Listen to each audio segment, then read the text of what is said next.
The day my parents demanded that I hand over my house to my younger sister, I actually laughed. Not because it was funny, because I truly believed they were joking. "I've already signed the papers," I said, smiling, as I placed my coffee on the kitchen table. "The house is finally mine." My mother didn't smile back. She folded her hands and looked at me with the same expression she'd worn my entire life, whenever my sister wanted something I had. "Honey," she said softly, "your sister needs that house more than you do." Those words didn't surprise me. What surprised me was what came next. My father leaned forward and calmly said, "We expect you to transfer the ownership to your sister by the end of the month." I stared at them. "I paid for it." "You can buy another one," he replied. "With what money?" I whispered. "You've always been responsible," my mother said. "Your sister has had a difficult life." A difficult life. Those 3 words had followed me since childhood. If my sister failed a class, everyone comforted her. If she quit another job, everyone excused her. If she spent money she didn't have, someone rescued her. Usually me. I was the older daughter, the dependable one, the one who studied while my sister partied, the one who worked weekends while she traveled, the one who skipped vacations to save for a future. For 12 years, I worked 2 jobs. I missed birthdays. I canceled dates. I lived in tiny apartments where the heater barely worked. Every extra dollar went into savings, because I dreamed of one thing: a home that belonged to me. No landlord, no roommates, just peace. The day I received the keys, I cried in the driveway. Not because the house was large, it wasn't. It had peeling paint, old floors, and a backyard filled with weeds. But it was mine. Every wall represented another overtime shift. Every room reminded me that hard work could finally become something real. I spent weekends painting every room myself. Friends came over with pizza. We laughed while assembling furniture. For the first time in my life, I felt safe. Then my parents arrived. They walked through every room without congratulating me. Instead, they measured the bedrooms. They discussed where my sister's children could sleep. They spoke as if I weren't even standing there. I finally interrupted. "Why are you talking like this?" My mother smiled. "We were thinking this would be perfect for your sister." I laughed. Then I realized they weren't joking. But what I didn't know that day was that saying no would lead my own parents to take me to court. After I refused, my phone never stopped ringing. My mother cried every day. My father left long voice messages about family duty. My sister suddenly became the victim. "I can't believe you're doing this," she texted. "I've done what?" I replied. "Keeping the house from me." I stared at my screen. Keeping my own house? The one I had worked over a decade to buy? She honestly believed it belonged to her. Family members started calling. My aunt said I was selfish. An uncle told me I should be ashamed. Even cousins I barely knew posted mysterious messages online about kindness and sacrifice. Someone had told them a completely different story. According to my parents, I had promised the house to my sister and changed my mind after closing. That wasn't true. Not even close.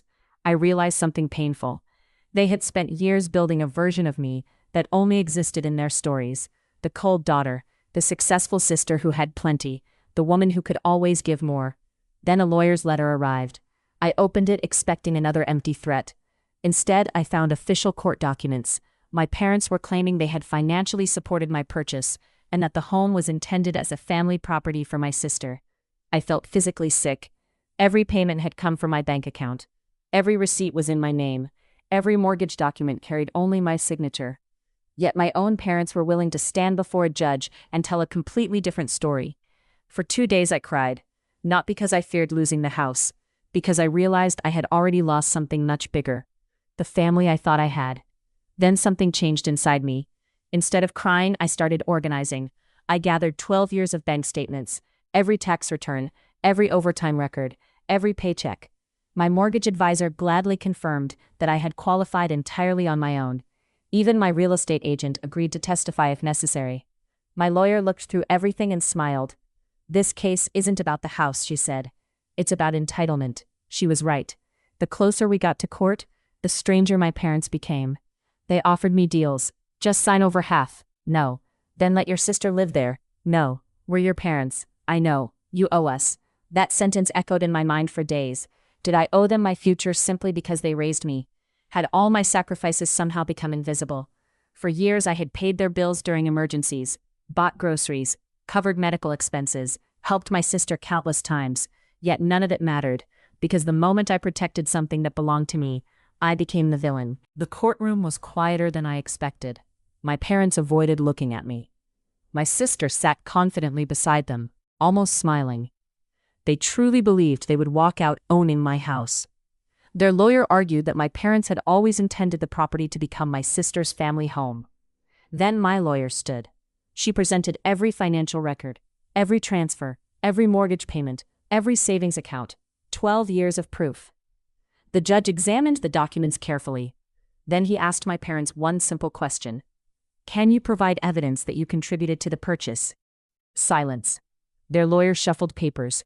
My father cleared his throat. My mother looked down. There was no evidence, because none existed.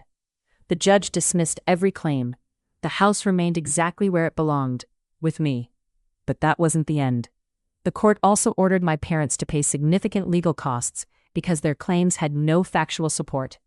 My sister burst into tears, not because she had lost a house, because she had finally heard the word no.